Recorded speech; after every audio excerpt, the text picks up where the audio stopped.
వేణుమాధవ్ సినిమాల్లోకి రాకముందు హిమాయత్ నగర్ తెలుగుదేశం పార్టీ ఆఫీస్లో పనిచేసేవారు. అక్కడ వేణుమాధవ్ ఫోన్ ఆపరేటర్గా పనిచేసేవాడు. అప్పుడు వేణుమాధవ్ తన వ్యక్తిగత అవసరాల కోసం ఆ ఫోన్ని వాడుకునేవారంట. ఎంతలా అంటే రోజుకు వచ్చే 18 ఫోన్ కాల్స్లో 16 ఆయన వ్యక్తిగత ఫోన్ కాల్స్ ఉండేవట. అక్కడ ఆయనకి అప్పట్లో నెలకి 600 జీతం ఇచ్చేవారంట. కొన్ని రోజులకి ఈ ఫోన్ కాల్స్ తతంగం చంద్రబాబు నాయుడు గారికి తెలిసి ఆయన్ని అసెంబ్లీలోని టీడీఎల్పీ కార్యాలయానికి బదిలీ చేశారు. ఇక్కడ కూడా 2 ఫోన్లు ఉండటంతో మళ్ళీ యథావిధిగా తన వ్యక్తిగతంగా ఆ 2 ఫోన్లనే ఉపయోగించేవారంట. దీంతో వేణుమాధవ్ని ఎన్టీఆర్ గారి ఇంట్లో ఎన్టీఆర్ గారికి సహాయంగా నైట్ డ్యూటీ షిఫ్ట్లో వేశారు. ఎన్టీఆర్ గారికి తెల్లవారుజామున 3 గంటలకు లేచి కాలకృత్యాలు పూర్తి చేసి అల్పాహారం చేయడం అలవాటు. దీంతో వేణుమాధవ్ గారి పరిస్థితి కుడితిలో పడ్డ ఎలుకలాగా తయారయ్యింది. అక్కడ ఎన్టీఆర్ గారు తెల్లవారుజామున లేస్తారు కాబట్టి వేణుమాధవ్ అంతకంటే ముందు లేవాల్సిన పరిస్థితి ఏర్పడింది.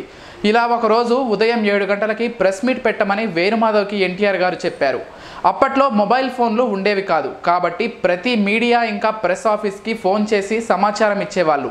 వేణుమాధవ్కి ఇదంతా కష్టంగా అనిపించినా కూడా అన్నగారి దగ్గర చేయక తప్పలేదు. ఇక ఉదయాన్నే 7 గంటలకి ప్రెస్ మీట్ దగ్గరికి వచ్చిన ఎన్టీఆర్ గారు అందరికీ నమస్కారం చెప్పి ప్రెస్ మీట్ క్యాన్సిల్ అని చెప్పారంట. ఎన్టీఆర్ గారు అలా ఎందుకు అన్నారో తెలియక వచ్చిన ప్రెస్ మీట్ వాళ్ళందరూ వెనక్కి వెళ్ళిపోయారు. కానీ ఎన్టీఆర్ ఇంట్లో ఉండే వాళ్ళకి మాత్రం ఏదో జరగబోతోందని, అసలు ప్రెస్ మీట్ ఎందుకు క్యాన్సిల్ అయ్యిందో అర్థం కాక భయపడసాగారు. కారణం ఏంటా అని చూస్తే ఇంటి బయట ఉన్న ఒక బల్బు వెలగడం వల్లే అని అర్థమయ్యింది. ఆ తర్వాత ఇక్కడ రాత్రి డ్యూటీలో ఉన్న వారిని పిలవండి అని గట్టి స్వరంతో అన్నారట ఎన్టీఆర్ గారు.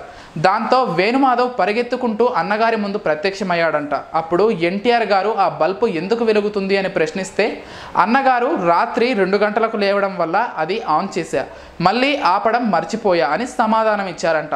దాంతో ఎన్టీఆర్ గారు అసలు ఆ బల్బ్ ఉంచడం వల్ల ఎంత కరెంటు వృధా అవుతోందో అని క్లాస్ పీకి వెనక్కి తిరగమని కాలితో ఒక్క తన్ను తన్నారంట. ఇక బయటికి వచ్చిన వేణుమాధవ్ పైన అందరూ అధికారులు సీరియస్ అయ్యారంట. దీంతో వేణుమాధవ్ మళ్ళీ అందరికీ సమాధానం చెప్పుకోవాల్సి వచ్చింది.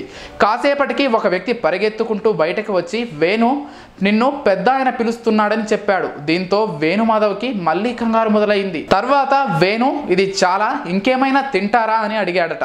వేణుమాధవ్ ఇంకేం వద్దు అనడంతో ఎన్టీఆర్ గారు మళ్ళీ ఆ పొరపాటు జరగనివ్వకండి అని చెప్పి పంపించేశారట.